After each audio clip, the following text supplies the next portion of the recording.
Okay, so today we're just a couple of days away from the end of COP21, and as you know, there's a new text, and they'll be working late through the night to narrow those differences. I think things are going slowly but surely towards what must be an inevitable conclusion for everybody on this planet, which is a new universal climate agreement by Friday, and something that can set the stage for delivering a climate-friendly world, a more secure world, and one that will fundamentally support the sustainable development agenda of billions of people. The non-state actors, the cities, the provinces, the states, the private sector, the financiers, all have been moving very rapidly in the last 18 months or so.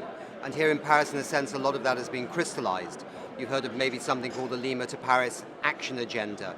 And every day has been rich with many announcements, some building on the Secretary General's Climate Summit of 2014, others brand new, whether it be a new geothermal electricity initiative, whether it be seeing the numbers of green bonds coming forward, way above what some people expected. So I think it's been quite awesome. And I think what's also been interesting is with the companies themselves, it's been the CEOs that have been here, whether it be Allianz, for example. And so it's something quite unique. We often see the CSR person, the corporate sustainability officer, saying we're going to do this and that, but here now we've been seeing the CEOs.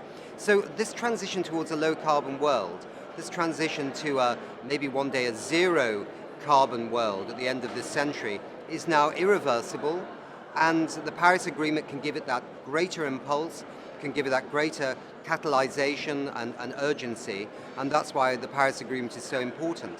But the world is moving in a way that I think nobody's ever seen before.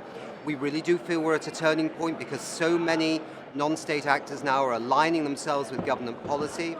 We have all these climate action plans by nations, the so-called INDCs.